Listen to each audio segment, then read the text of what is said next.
apologies there, John Goss. Over in Legacy is where we are going to start.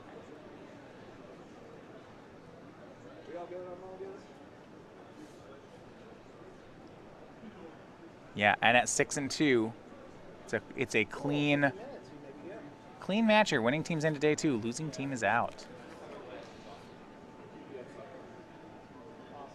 You see Rio up at the top. Does have that invitational top 8. He's on the draw. So Goss will start out with a fetch land.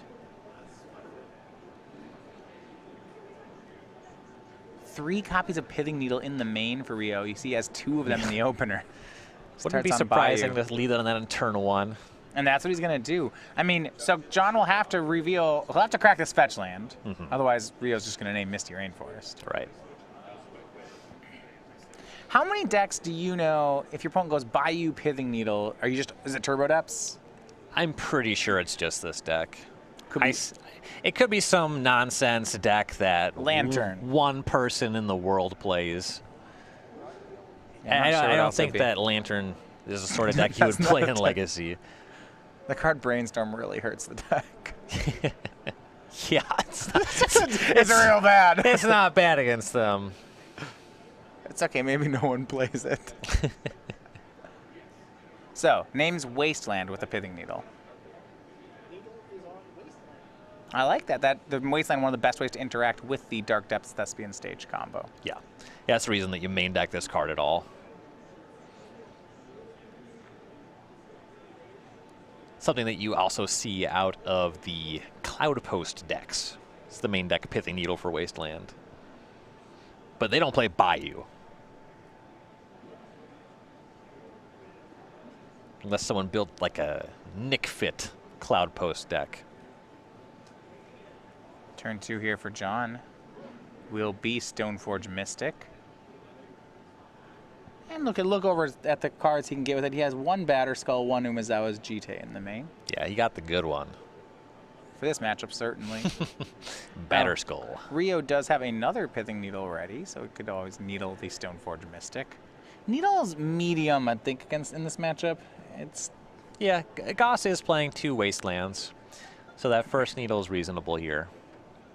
Not a full 4 Wastelands, but they're available. Yeah, they're available. The issue is that, right, if Goss doesn't have one in hand, then that doesn't really do much. Yeah. It's not a lot of different cards you can really put in this deck that is just trying to combo aggressively. I do notice that you see right now he's consulting with teammate Becky Adlman. They all have a winter hat theme going on. Well, it's chilly. They're wearing T-shirts. That doesn't. They have coats. I assume. I don't understand the sliver of temperature we're trying to hit here. Where yes to thick wool hat, but yes to T-shirt. Well, they're inside. I don't know if you caught that part. Yeah, I got that actually. This is the outdoor open. We put it in Philadelphia in February or January still. Yeah, that's perfect. That's right. You know. It was like 50 degrees today. It's practically nice, summer. Yeah. Second Bayou found from Rio has Thoughtseize that he picked up this turn.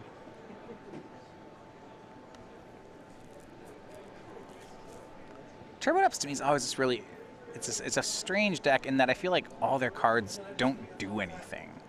You know, it's just a bunch of needles and Thoughtseizes. I was like, wait, you're gonna win? Hold on. Like 4 Lotus Petals. Like, what are we even casting? We see crop rotation that has the additional cost of sacrificing a land, and John is there with the Force of Will. Okay. Pitches Brainstorm to it, so 2 for 2. Another Pithing Needle laid down by Rio. And that's going to name Stoneforge Mystic. I like that little pad he has there. That's nice. Instead of ripping up pieces of paper.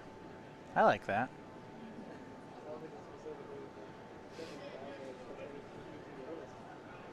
Another Brainstorm from John. May just shuffle away that Batterskull now that Stoneforge has been needled. Right. Get to work beating down with that Squire. Yeah.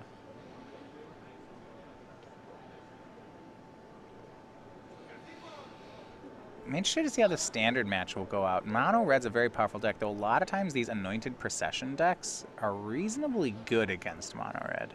If they can get set up, Yeah. Anointer Priest gains a lot of life. Right. Deathrite Shaman and a swing from Stoneforge Mystic from John. Go back over to Rio, draws another crop rotation. Vampire Hexmage, crop rotation, both in hand. A lot to like on that. It's tough. With the resources currently available, kind of has to expose the Hexmage. Doesn't have enough mana to cast that in crop rotation on the same turn. Yeah, he doesn't have another land in hand. So he's going to fetch here for the, likely the third Bayou. Yeah, there's not a lot of decks that play third Bayou either. No. It's like Nick Fit, I think. They got to play a lot of basics. They might even be a two Bayou deck. They might deck. just be two Bayous. He's got 2 crop rotations. And he does just go for the Hexmage all right, Vampire. here. So this is, if this doesn't get answered, this is a very strong move from Rio. He's taking a risk, though. Yeah, I mean, well, if you have Swords to Plowshares, Yeah, well, they can hit Mirror Age anyway. his hand is 2 crop rotations and a Sylvan Library. So actually, the Sylvan Library gives him some recovery, even if John has an answer. Sure.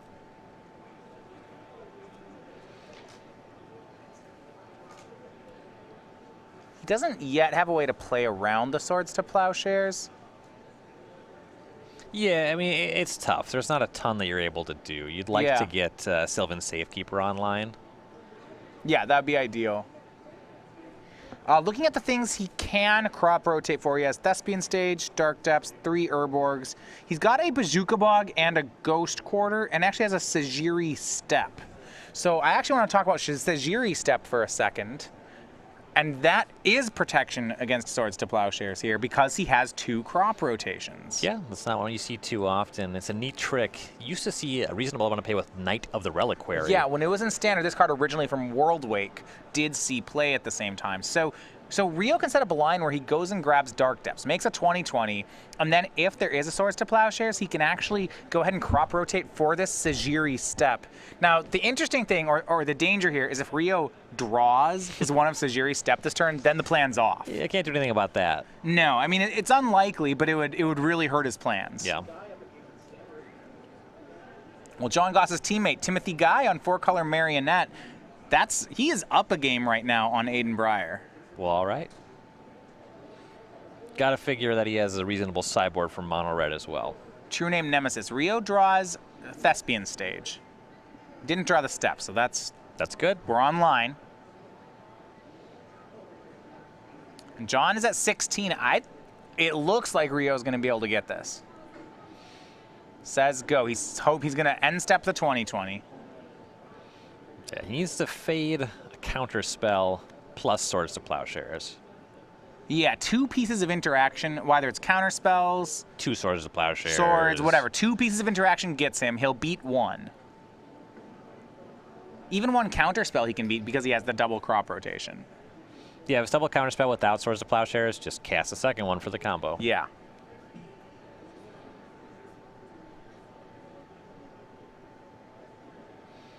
So, John, 1 card in hand. 2. Both cards have to be live for him to be able to fight. Well, at least one of them's a land. Ponders the other one. So, he doesn't have the tools to answer right now. Ponder could get them for him. You can ponder into Brainstorm, and Brainstorm can get you anything. You always feel clever when you figure out the small possibility thing that could put you in the game. Yeah. But you never ponder into Brainstorm and relevant cards. It just like doesn't ever actually happen. Yeah, when the numbers on that are really bad. Yeah.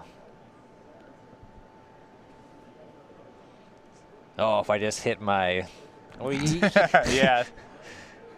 My 1 hour, which is a sequence of exactly 5 cards on the top of my library.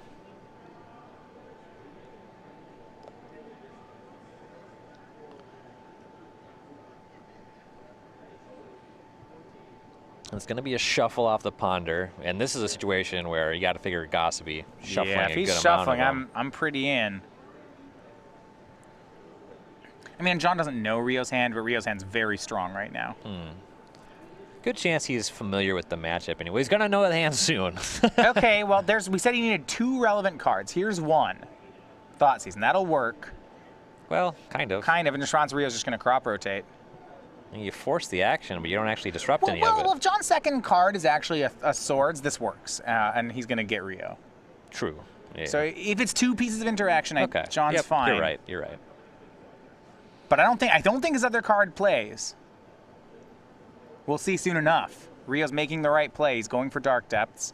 So that's going to set up with the Vampire Hexmage. And Rio has Thespian Stage as well. There's some argument to make Merit Lage and then just crop rotate for the other Dark Depths. Yeah, I mean, well, Wasteland is actually Pithing Needled, so he can just let the Thoughtseize resolve here.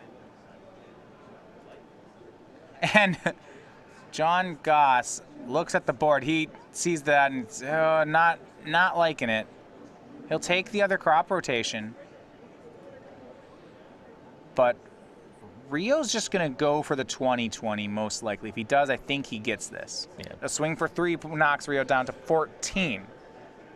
All right, here's the play. In on the 20-20, and John picks it up. He doesn't have it. Game 1 goes over to Rio Trevathan. All right, good stuff.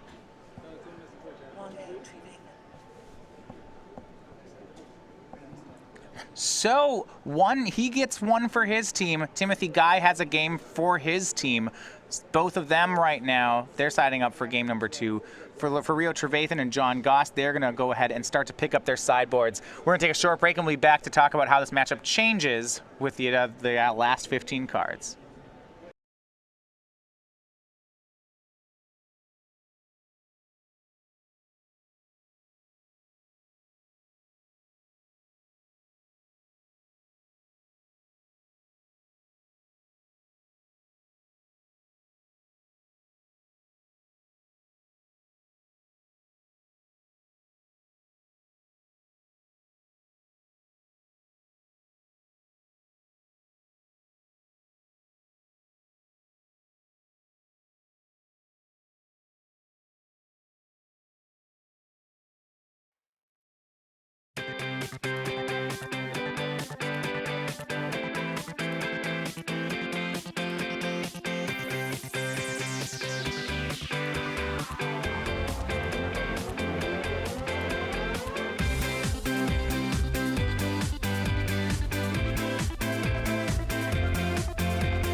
We're back here with round number 9. It's Team MTG Access. Looking to get that 7th win and put them into day 2. While we were on the break there, Becky Adlman with Scape Shift. She wins game 1 in Modern. So their team up 2-1 in the game 1s. We'll go ahead and look at this. Go back to our legacy match. So I want to talk to you about the sideboard. So for Rio Trevathan's deck, his sideboard does feel a lot like it's a legacy. It's a lands deck where he's got Sphere of Resistance, Abrupt Decay, like Surgicals, and just a couple extras of other things. He doesn't have too many different avenues of attack. Yeah, this is definitely very focused on beating very specific things. So we look at the sideboard, 4 Sphere of Resistance, 4 Abrupt Decay, 3 Surgical Extraction, 2 Sylvan Library, a Caracas, and a Pithing Needle.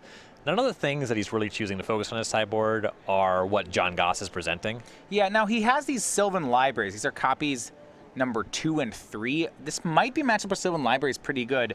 I'm surprised he's playing all the way up to 3 copies of the card. That's a ton. I think that the reason that you see that is because he's green-black. Okay. So I've played a number of Sultai decks in Legacy, and you play Sylvan Library, but you board it out any place where you don't want to pay 8 life. But the thing about Rio's deck, he doesn't have a choice. If he wants to draw extra cards, he has to do this. Okay. Because he doesn't have Brainstorm. And he's a combo deck, so he can more often afford to pay 8 life. Okay, so he's all the way... And this, I would think, is a matchup where he can do that. So does he go up to 3 then? I don't think this is a matchup. Because of True Nemesis, there's enough threats over here. Deathrite Shaman can make it problematic to pay that much life. So we've been looking more like if he's playing against lands or something, he might just go all the way up on these. Something like that. A matchup where you're really not getting your life total pressured. All right, now John, as the Answers deck, playing control here, he's going to get better in the second game. His sideboard is 3 Surgical Extraction, 3 Zealous Persecution, 2 Council's Judgment, 2 Flusterstorm, 2 Meddling Mage, and then a Sylvan Library of his own, a Leovold, and a Sword of Fire and Ice. That'd be his 3rd Leovold. Now, John actually does have some significant upgrades Yeah, here. I do like what his strategy could be. The big ones are going to be Flusterstorm and Meddling Mage. All right. There's going to be situations where maybe you can Council's Judgment because you Baleful Strix, block Merit Lage, set up for Council's Judgment. That can happen. What's he trying to Meddling Mage? So you can Meddling Mage for Living Wish in this matchup, Crop Rotation. He's a Thoughtseize deck, so he can just look at the hand, choose something that he sees. Okay. Vampire Hex Mage, another reasonable one to Meddling Mage. Yeah, the scary thing is Rio's deck's pretty fast at presenting its win conditions, so I feel like John may have to shoot in the dark on Meddling Mage sometimes. I mean, if you're registering this card, you have to be able to just name a card. Okay. You have to have the format knowledge to do things like that. Do you like Surgical Extraction at all here? It's a combo 2 ways, I guess, if you use Surgical Dark Depths, but then they can still Living Wish for their 4th Dark Depths usually. So you can't really Surgical them off of anything. I don't think it's particularly good here. All right. Another thing about Sylvan Library is against the Leovold decks, that card is very bad. You do not want to activate that card if your opponent has Leovold.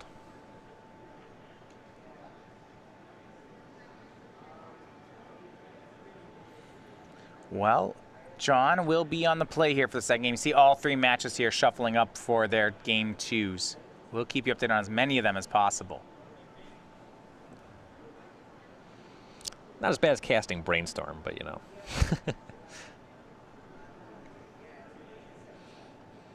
Do you see some options from John Goss to get away from some of the clunkier threats here? Baleful Strix, not really something that plays. You want it for some games to bridge the gap between when you can answer Merit Lage and the turn, just having that flying blocker around. Baleful Strix also pitches the Force of Will. John Goss going to 6 cards here on a mulligan. Now, if you hadn't had time to check out the weekly sale over at StarCityGames.com, we have a different item on sale every week on our store. This last week, we've had over 1,000 different MTG singles, all reduced to $1. You see some examples of them here. That is still going on through this weekend, so you want to head over and check out the selection at StarCityGames.com/weekly sale. Also, make sure to check in Monday morning when we have next week's weekly sale. Lot of nice commons, I'm sure, if you want to check out that Pauper Classic at SCGCon. All right. Maybe you want to Crop Rotate for a Tron land. Okay. Now I'm thinking here, There used to be a mono green Pauper deck. We have our first match result in, and this is a big one. Over on the standard side, it is Timothy Guy on 4-color Marionette. He's a 2-0 winner over Aiden Brier. So that match is done. So that means that both Rio and Becky are going to need to win their matches. Now, fortunately, they're both up a game. Yep. But there's no margin of error left. There's a small margin of error. They can both lose a game. Right. So one thing what we'll see here then is for Aiden and Timothy, they're going to be able to come and help their teammates then for the rest of this match as they are done as well. Mm-hmm. And we're underway. John starts out on Deathrite Shaman. He mulliganed to 6. Looks like Rio has brought in Abrupt Decay for the matchup as well. It'll buy you time against the Stoneforge Mystic draws. Yep. Turn 1, Thoughtseize. I mean, when your opponent's mulliganing to 6 on the play, Thoughtseize is really nice, and this is no exception. He sees Wasteland, Flooded Strand, Ponder, and Force of Will. If he could take his pick, he'd like to take the Wasteland. Obviously, that's not an option. Yeah, I mean, I want to take the Ponder here. My opponent's already down 2 cards. Mm-hmm. Force of Will is another 2-for-1. Sure, let's just mess up his hand. Yeah, unless Rio's hand is not doing much of anything, I do agree that the Ponder is a good target. If he's got it set up where he can combo one time and isn't really sure about how the game looks after that, if it doesn't resolve, you could just go for the Force of Will. Yeah, he may have to take Force of Will just because that's what his hand makes him do. Right. See, now you see he's talking with teammate Aiden Brier over from the standard match. Can his hand beat a Force of Will if John draws a blue card? I think that would be the question. Force of Will is one of the best cards in the matchup for John. And he's going to try to beat it. He'll take Ponder. This leaves Rio a little vulnerable, but it takes away a lot of John's control in the game. He's playing off the top of his deck now. Right. Draw here does not look like a blue card. It is a blue card. Oh, it's labeled. It's gold. Okay. It is, in fact, a blue creature that he can cast on turn 2 because of that fetch land. Yeah, he can use this right away. Now, it takes down Force of Will. Still worth doing, though? It depends. The thing about Leovold is it's not super high impact in the matchup. Again, this is not a Brainstorm or a Ponder deck. It's also not a deck that's really trying to target your permanents. However, John does have to get a clock on the battlefield. Yeah, and Deathrite Shaman's not enough. So it looks like he's deciding to make Leovold, which means his counter magic is down again. At least for one more turn. Now, once he has Deathrite Shaman and Leovold, once he hits a blue card for Force of Will, he's made. Yes. Right? He can just start attacking for 3, maybe draining for 5 per turn. He can just play defense. This is really his last offensive move. That first ability, each opponent cannot draw more than 1 card per turn. A Nightmare and Legacy, but actually Rio's deck's pretty fair in this regard. He has a lot of things that search for cards, and Leovold just doesn't interact with that. It doesn't turn off Crop Rotation, doesn't turn off Living Wish. Now, Rio does have an Abrupt Decay in his hand, which means he either has to choose to not cast Abrupt Decay, or if he wants to use it on one of John's creatures, he will give John an extra card. Yeah, the way the game's going so far, doesn't have any reason to be casting Abrupt Decay anyway. Yeah, he's just going to make Vampire Hexmage here on turn 2. He's just deciding not to play not to interact. He's really just going to go for a fast win, and I like that because he knows what John's draw was. He knows that John has a Force of Will and no blue card yet, so trying to win fast here makes sense. Right. The other piece of the combo, he has Dark Depths in his hand. Doesn't even need to search for that one. That's not a spell. Yeah, so John has about 2 draws to do something. Well, actually, wait, if the Dark Depths is in his hand, Force of Will might not even play anymore. Yeah, Force of Will doesn't do anything about Everything's resolved. that. He needs to draw like Path to or Swords to Plowshares right now. Or Wasteland. Wasteland is... We had Wasteland, right? We saw that off the Thoughtseize. Labeled attacks Rio down to 14. This Wasteland is big. It means that Dark Depths is not going to make a 2020 just yet. So Rio has Crop Rotation. He can set up to combo and then combo again in response to the Wasteland by finding Thespian Stage. Yeah, but you can't do it with Hexmage because Hexmage makes you actually sacrifice the Vampire. Is that Ghost Quarter? I mean, Ghost Quarter is nice. Sacrificing the Vampire wouldn't stop anything from comboing twice. Because you just activate Thespian Stage. Oh, yeah, no, yeah, if he has the stage. Now, Sylvan Safekeeper played here. Okay, that'll protect the 2020 once it's made. Does not protect lands. No, but the Ghost Quarter in play could work. Yeah. He can go at that Wasteland. Now, if you ever try to Ghost Quarter away a Wasteland, you get blown out a bit here. Their opponent gets 2 of your lands. Yeah, but none of the lands that Rio really cares about. Right, it's probably still the right move. Kind of the bad side is because of the Leovold, John will be able to draw a card. Ooh, yeah. I mean, Leovold's a great Magic card. I like the timing here for Rio, though. If he does his end step, that means that John won't be able to draw another Wasteland. You know, if that's the card that's drawn off the Ghost Quarter, triggering the Leovold. Timing that bonus card does matter. I think that's a Swords to Plowshares that John picked up, but the Safekeeper covers that. Safekeeper. It still looks like Rio has it set up right. He's running out of time, though. He's down to 9. What John's doing is he's trying to force Rio to act sooner than he wants to. Ghost Quarter on the Wasteland. He's doing this one right. See if John should draw the card here. He wants to remember that. I would announce a trigger. Uh-oh. Nah, John. I will have some sympathy here. I'm really bad with triggers. So when I play a team event, I inform my teammates of this, and I tell them, hey, make me draw a card. Like, make this happen. It's a beneficial trigger, so Rio does not have to remind John about it. If someone recalls it, Rio can choose whether or not John draws the card. But I do like this. With that trigger on, John is going to Swords to Plowshares away the Vampire Hexmage. Rio gives it Shroud. Yep, sacrifices that swamp, so that means that you won't Here's have a the Dark land Depths, up. yep. Okay, so far so good. This looks like it's going to work. He can't use that Force of Will. Has no blue card. It doesn't even matter anyway. It doesn't counter anything. John really needs to draw Swords to Plowshares again. Again? Yeah, because And Rio's even now then, Rio out just of counters lands. it. He just counters it with a land drop. Not if he forces Not if he end steps it? Yeah. It depends when it happens. Because the Deathrite Shaman's also a relevant clock that does not have to engage in combat. So here's the 2020. I don't think Rio had time to wait on that either. Yeah, he did that main phase in case John draws Wasteland. Yeah, Swords is a relevant draw step here. So he has to pass. So John has one draw.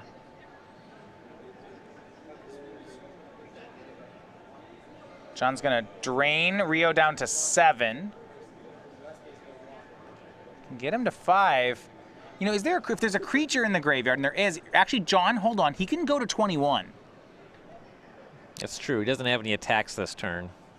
No, it's not great. It gives him another chance to... Gives him a draw step. Gives him a draw step. But if Rio has a land, and he does, that's... Safekeeper's online We're again. not Yeah, drawing to Swords anymore. He's probably still fine.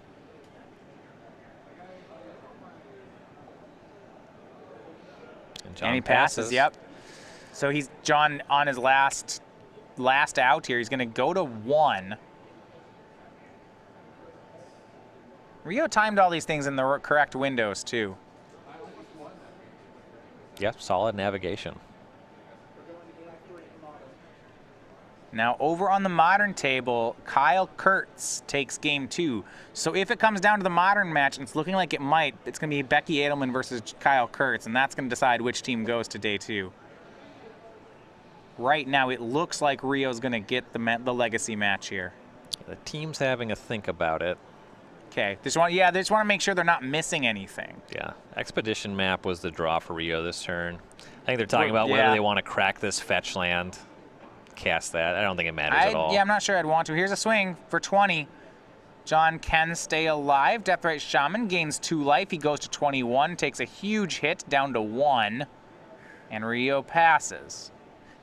With that land in play, I don't see a draw for John. He doesn't have Maze of Ith or anything. He could draw Jace. No, wait. Can't. No. Sylvan Safekeeper's messed up. Covers all that stuff. Swing Rio down to 4. John could put him down to 2 with the Deathrite Shaman. Does he have Collective Brutality? Does he play it? Neither draw. main nor side. And John says go. I think this is going to be Rio's match. It's looking good. It's looking good. It's got to remember to turn. Don't cast the Thoughtseize in your hand. Yeah, don't, that would be bad. That turns it sideways, and that's going to be the match. So Rio Trevathan takes the legacy match. So that's going to even things up, which means it's all going to come down to Modern. And we're entering game 3 here for Modern. Becky Adlman, All right. Kyle Kurtz. And we are going to bring you over to that match. They're just starting game number 3. Becky is back on the play here on Red Green Scapeshift. Turn 1, search for tomorrow. She'll remove a suspend counter from it. On Scapeshift version, it's a slower build, which should actually help her in this matchup. She's got cards like Prismatic Omen in the list. And additional Haymakers. The 4 Primeval Titans, 2 Hour of Promise, and 4 Scapeshift all available here. Hour of Promise has been a pretty nice upgrade for the Escape Shift decks. Yeah, I mean, it just gives you more things to do. This one, she has 2 Summoners packs, so it's okay. I mean, you used to play 4 packs, but now it's 2 packs, 2 Hour of Promise. But it does help you on the curve better, especially when you have a turn 1 search for tomorrow, because turn 1 search, turn 2 ramp gets you to Hour of Promise, so you can have it on turn 3, whereas pacting for a Titan was really a turn 4 play. Yeah. 5 o'clock standard challenge. Your next round pairings are being posted. Again, measure players in the 5 o'clock standard challenge. But no play on turn 1 for Kurtz. That's a good sign for Becky. Yeah, no discard spell there. What the cards you're most scared of from the Scapeshift side is really Death's Shadow, Teamer Battle Rage, and a bunch of Thought Seizes. Out of the sideboard, sometimes they play Disdainful Strokes, which is just great, but Kyle doesn't have any. Yeah. Does have the 4th Stubborn Denial. That one plays against most of the Scapeshift deck. Yeah, especially that, you're right, it does. Primeval Titan gets around it, but it will stop Scapeshift, Our Promise, and Summoner's Pact.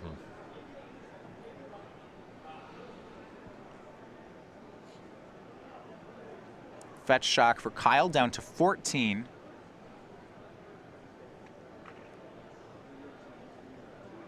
And here's Collective Brutality. It's not... That one's only okay here. He's going to use the Duress mode. And you see for her, 2 Obstinate Baloths and a Primeval Titan. That's a swing and a miss for Kyle. And, you know, there was a chance that was going to happen. Because she played turn 2 with no ramp spell, it either means, A, Cinderglade and Valakuts were her only lands, so I guess this is how this works. Or B, she just doesn't have a ramp spell to play. Yep. There's not much else she can do with that Brutality. But, yeah, missing, not ideal. No, so she'll get a turn 3 Obstinate Baloth. And we'll see how that plays out. Baloths out of the Scapeshift deck rarely win the game. They're just really speed bumps. Interestingly, Kurz does have a Dismember in his hand. Yeah, he's got a Dismember Liliana of the Veil. So despite these first few turns going really wrong for him, I do think he still has play here. Becky will make the Baloth. That will force some action on that Liliana of the Veil. You'll likely just see her hang on to the second Baloth and not cast it. Well, I imagine, certainly if Kurz has a Death Shadow, they'll play as Dismember Death Shadow. That would be great. Yeah.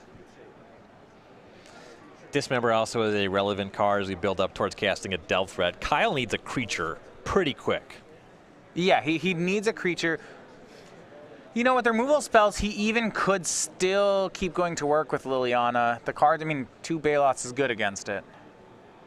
We'll see how he wants to play it here. Fetch down to 13 for Kurz. See if he wants to go 13 or 11. Against Scapeshift, it's pretty safe to get very low on life points. When they win, as long as you're below 18, it doesn't really matter. Yeah, you see in the hand, there are some games where you play a blue deck. Death Shadow is more proactive than many of them. But if you give yourself too many points, sometimes they just make 8 land drops and Valakut just ends the game. Yeah, if they're getting to 8 lands in this matchup, you're probably sunk anyway. But you're right. No, it's just like 8 land drops and no spells. It's like 3 or 6 damage. But against Death Shadow, you can kill them with 6 damage. Yeah, sometimes just like 4 lands, 3 Farseeks. If 2 of your lands are Valakut, could just embarrass them. Yeah.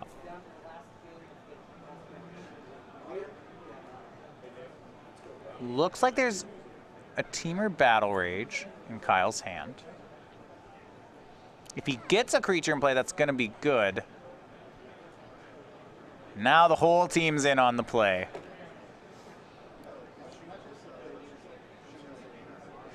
He might even want to take a hit off the Obstinate Baloth, depending on how his hand works. Sometimes that is true. He is already sub 13, though. Yeah, well, if you have a Battle Rage, you actually want to get real low. Yeah. Dismember does him some points. Probably has more ways to deal damage. Most of his deck does just deal damage to him. Yeah. I think I see Dismember Gurmake Angler. That'd be the 5th card in the graveyard, and he has 3 lands, so that's a pretty clean turn here. It's not bad. It's no Death Shadow. But that's what they're going to go for. Yeah, you're right. Can't cast the spells you haven't drawn. Dismember. And if it's a Gurmag Angler, this life gain off the Baloths is pretty relevant. So Kyle down to 7. That's where he wants to be, though. He's got a Battle Rage and the Zombie Fish.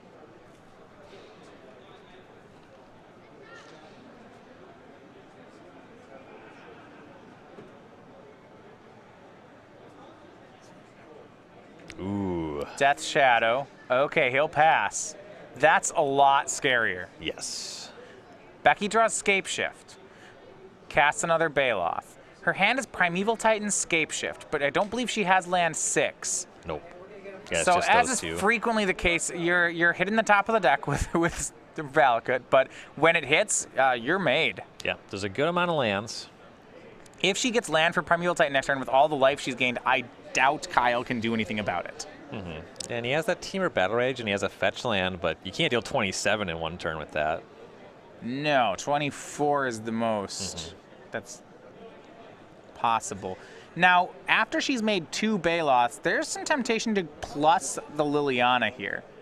And that's scarier because then if Becky draws something like Farseek, she's between a rock and a hard place.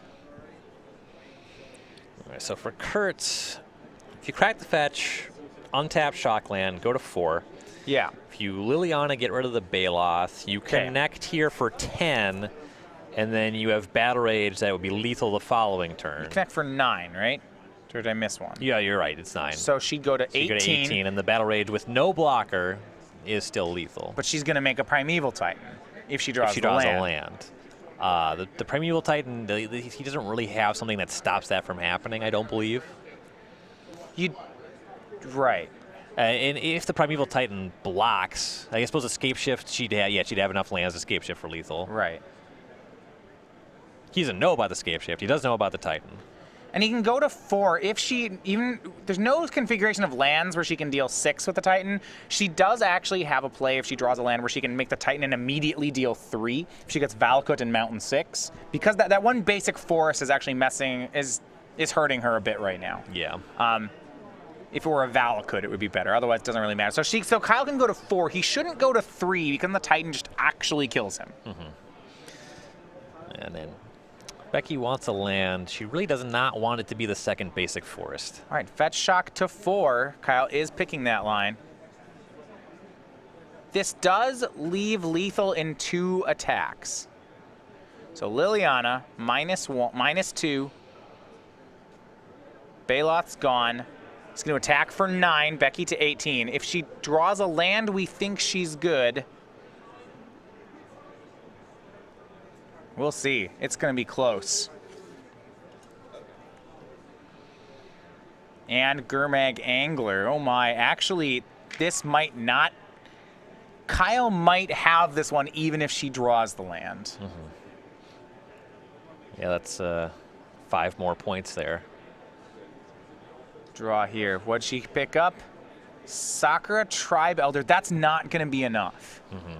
It looks good from her position here, but she doesn't know about the Battle Rage. Battle Rage is such a scary card in this matchup. She's got to know. I mean, she's aware of it, but there's nothing she can do about it. Yeah, I mean, she doesn't know that Kyle has it right now. Yeah. I mean, So- yeah, there's no play. So it's 17 trample off the Death's Shadow. She can block Gurmag Angler, and if he doesn't have a way to deal another point of damage to himself, it's actually not lethal. It's still 18. If you Battle Rage the Angler. Yeah. It's There's no 9. way around it, is there? Yeah. Yeah, it's 9 and 9. I don't think she can survive this attack. Here's Serum Visions from Kyle. Draws into Thoughtseize. I don't know that I want to cast that when my opponent has a Lightning Bolt, his Lightning Bolt deck. Yeah. Also, he just sees his attacks are lethal, so. Yeah, Teamer Battle Rage is such a scary card in this matchup. You're a red-green deck, and once a creature has 4 toughness, you can't do anything about it.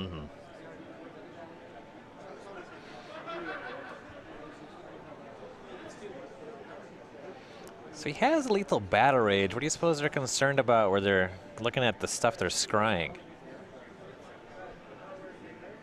Well, if you don't win this turn, you're done. Yeah. I don't know.